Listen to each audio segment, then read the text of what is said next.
selamat datang di After Class Session, sebuah podcast yang berisi bincang-bincang dan tanya jawab seputar hubungan internasional di luar jam kelas secara singkat dan ringan.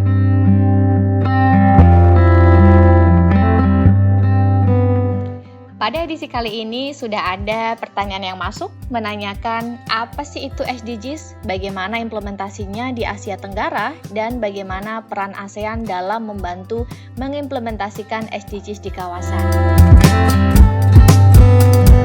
Oke, kita coba jawab satu persatu ya. Yang pertama terkait dengan apa itu SDGs. Sebetulnya mungkin secara singkat SDGs itu bisa dibilang adalah sebuah visi atau aspirasi global yang telah disepakati oleh negara-negara dunia pada tahun 2015 lalu untuk dicapai pada tahun 2030 gitu ya.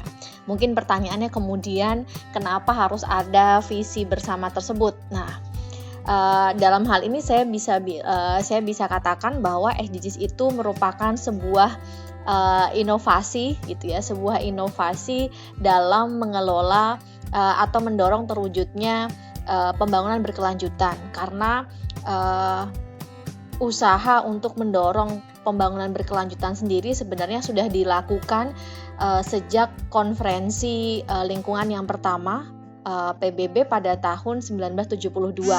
Nah, sejak saat itu sudah banyak usaha yang dilakukan ya melalui norma-norma internasional dan bahkan melalui model aturan-aturan yang mengikat begitu ya untuk dapat mendorong tercapainya pembangunan berkelanjutan gitu. Namun ternyata ini agak sulit gitu ya, karena yang namanya pembangunan berkelanjutan itu kan sifatnya sangat luas sekali gitu. Cakupannya tidak hanya ekonomi saja, tetapi juga berusaha bagaimana caranya biar pembangunan ekonomi itu juga tidak merusak lingkungan dan tetap inklusif secara sosial gitu. Jadi banyak aktor yang terlibat yang otomatis kepentingannya juga sangat banyak. Belum lagi kita berbicara soal isu lingkungan di dalamnya yang biasanya sulit mendapatkan komitmen negara-negara, karena dengan isu lingkungan ini sifatnya kan dampaknya masih jangka panjang gitu ya. Jadi negara-negara seringkali merasa tidak urgent untuk terlibat dalam kesepakatan-kesepakatan terkait dengan isu lingkungan gitu. Nah, oleh karenanya kemudian muncul ide, oke, kalau memang negara-negara ini tidak bisa diikat gitu ya, norma pun juga terlalu loose untuk bisa mendorong komitmen, makanya kita coba buat gimana kalau kita buat SDGs ini sebagai satu tujuan saja, sebagai tujuan bersama yang kita capai gitu. Untuk mencapai itu ya akan kita lebih bebaskan tergantung dari konteks negara masing-masing gitu.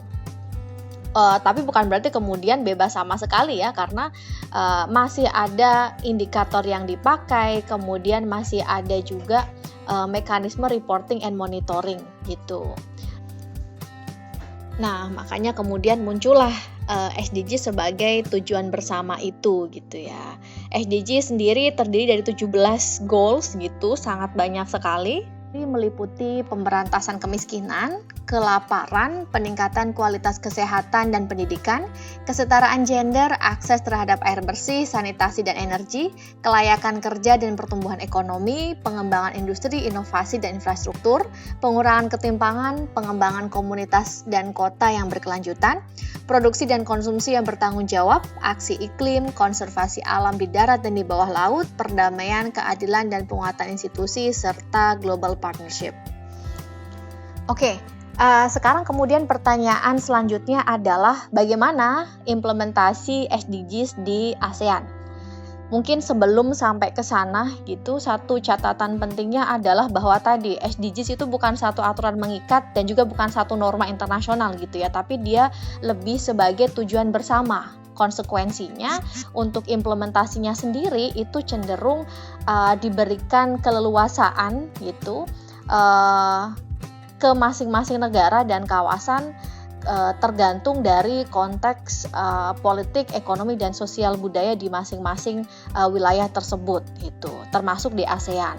Nah, untuk di ASEAN sendiri mungkin ada 3 hal yang bisa kita amati dalam implementasi SDGs. Yang pertama itu bahwa karena konteks di Asia Tenggara sangat beragam ya, baik secara ekonomi, politik, dan kultural. Oleh karenanya juga prioritas SDGs di masing-masing negara ASEAN itu berbeda-beda. Kita memiliki Malaysia dan Singapura yang pertumbuhan ekonominya termasuk tinggi, GDP per kapitanya juga sangat tinggi gitu ya. Bahkan extreme poverty di kedua negara tersebut itu less than 1%.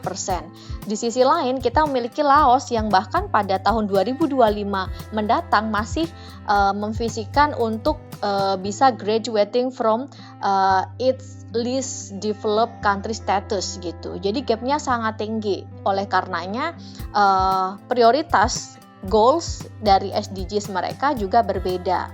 Misalnya saja kita lihat bahwa Laos dan Kamboja mereka juga menambah satu goal baru, yaitu free from UXO. UXO itu adalah unexploded ordnance, yaitu sisa-sisa bom gitu ya, selama perang Indochina yang masih banyak tersebar di negara tersebut dan belum meledak gitu. Yang karena keberadaannya kemudian cukup menghambat gitu ya kegiatan ekonomi, karena ada rasa takut untuk kemudian berladang dan beraktivitas di berbagai tempat karena adanya UXO ini gitu. Nah, yang kedua yang bisa kita amati lagi adalah terlepas dari keanekaragaman tersebut, pada dasarnya negara-negara Asia Tenggara sudah menunjukkan komitmen yang cukup bagus ya dalam melaksanakan SDGs. Kita melihat banyak kemajuan pada goal-goal terutama terkait dengan pendidikan, energi bersih, dan juga industri inovasi dan infrastruktur. Nah, meskipun demikian, hal yang ketiga yang kita bisa amati adalah negara-negara ini juga mengalami kemunduran gitu, terutama terkait ketimpangan dan juga isu perdamaian, keadilan, dan penguatan institusi. Makanya ada satu laporan UN Escape yang menyatakan bahwa kemungkinan negara-negara Asia termasuk Asia Tenggara tidak bisa mencapai semua goal tepat waktu 2030 kalau tren yang ada sekarang nih itu tidak diubah begitu.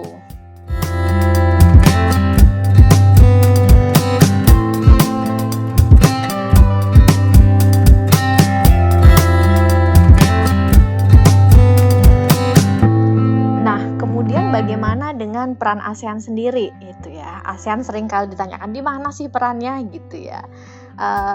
Mungkin satu catatan juga yang perlu diperhatikan adalah bahwa SDGs itu merupakan satu tujuan yang sangat ambisius dan mencakup banyak hal, sehingga mustahil untuk satu aktor ya mencapai SDGs itu sendiri, itu tidak mungkin gitu. Pun begitu dengan ASEAN, sehingga kita tidak bisa put blame on ASEAN for everything that happens at the regional level including the implementation of SDGs. Nah, meskipun ASEAN merupakan organisasi regional di Asia Tenggara, ASEAN tidak didesain untuk terlibat dalam segala hal yang terjadi di ranah regional, itu yang mau saya katakan.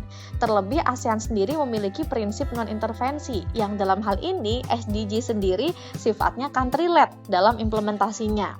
Oleh karena itu, peran ASEAN lebih sebagai peran suportif atau subsidiari atau melengkapi keterbatasan yang ada pada level negara. ASEAN membantu mensinergikan SDGs dengan ASEAN Community Vision 2025 ya.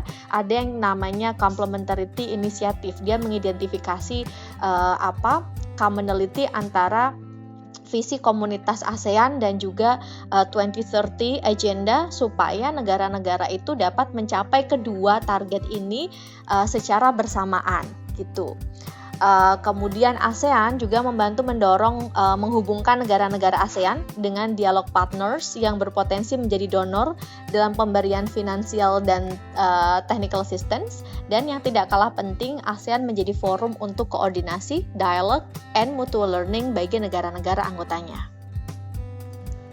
Oke, kira-kira demikian sedikit pendapat singkat dari saya. Untuk buku referensi, sayangnya belum banyak yang menulis tentang peran ASEAN dalam tata kelola SDGs.